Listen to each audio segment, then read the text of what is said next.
যারা দেখেও দেখে না, শুনেও শুনে না, পুঁজিপতি তারা। সেই সব পুঁজিপতির কথা বলি। আমরা এখন দাঁড়িয়ে আছি চারাবাড়ি ব্রিজ।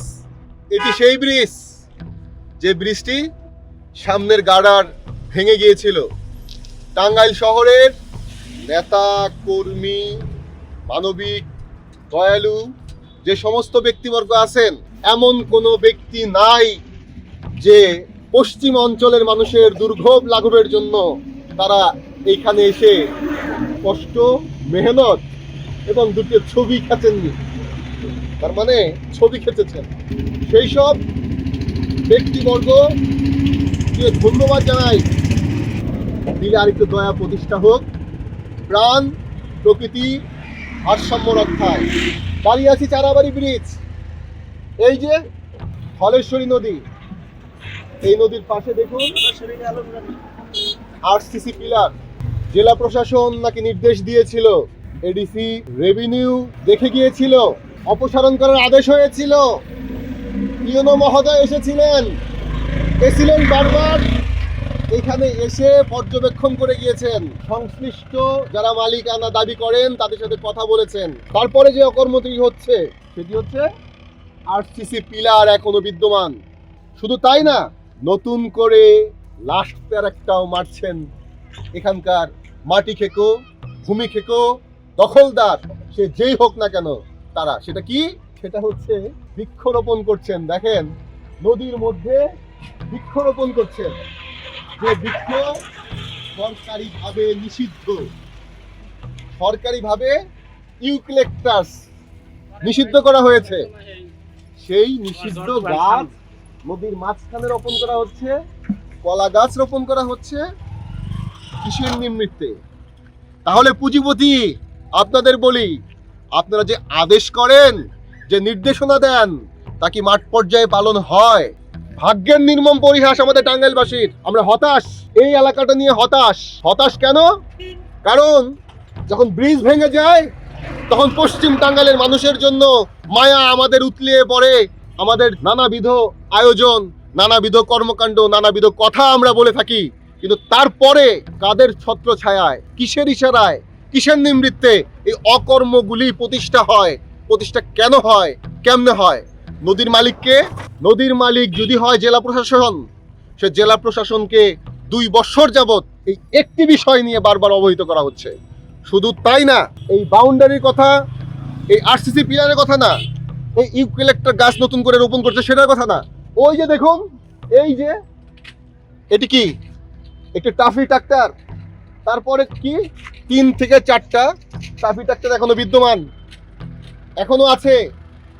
এই যে সারা বছর এই ধলেশ্বরী নদী, এলেঙ্গারি নদী এর আশপাশ থেকে যে পরিমাণ মাটি কাটা হয়, এই মাটি কাটা রোধ করা কি আমাদের জন্য অনেক দুরূহ, অনেক জটিল? এটা কাদের ছত্রছায়া হয়? প্রশাসনিক অব্যবস্থা বলবো না প্রশাসনিক ছত্রছায়া বলবো? পূর্বের ন্যায় এবছরও তাই হচ্ছে, শুরু হয়ে গেল। আমরা প্রতিনিয়তই বলেই যাচ্ছি, আমরা বলেই যাব। আর যে অকর্ম করার, সে অকর্ম প্রতিষ্ঠা করবে কাদের মাধ্যমে?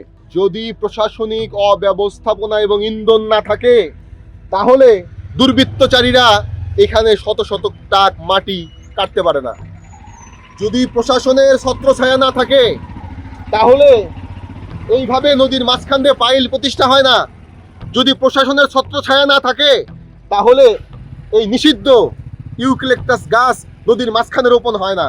আমরা বলে বলে ঝিমিয়ে উঠি, বলে বলে ক্লান্ত হয়ে যাই। শুধু সেই সমস্ত দায়িত্বপ্রাপ্ত, দায়িত্বহীন কর্মকর্তাদের তাদের মস্তিষ্কে এবং বিবেক বোধ জাগ্রত করার জন্য, তার মস্তিষ্কটাকে খাটানোর জন্য। কারণ আপনারা আসেন টাঙ্গাইলে, টাঙ্গাইলকে সুব্যবস্থাপনায় আনার জন্য। আপনারা আসেন টাঙ্গাইলে টাঙ্গাইলের উন্নয়নের স্বার্থে। আপনারা আসেন টাঙ্গাইলে আইন শৃঙ্খলা, নিয়ম কানুন প্রতিষ্ঠা করার লক্ষ্যে। কিন্তু প্রতিষ্ঠা করার জন্য আমরা যারা উদ্বুদ্ধ করি, আপনাদের কাছে আমরাই হই তিরস্কৃত। কিন্তু কেন? এই কি আপনার শিক্ষা? এই কি আপনার ব্যবস্থাপনা? এই কি আপনার সরকারের নির্দেশনা? আমরা টাঙ্গাইলবাসী এর থেকে পরিত্রাণ চাই, আমরা এই দুঃশাসনের থেকে পরিত্রাণ চাই, নদ নদী খাল বিল উদ্ধার চাই।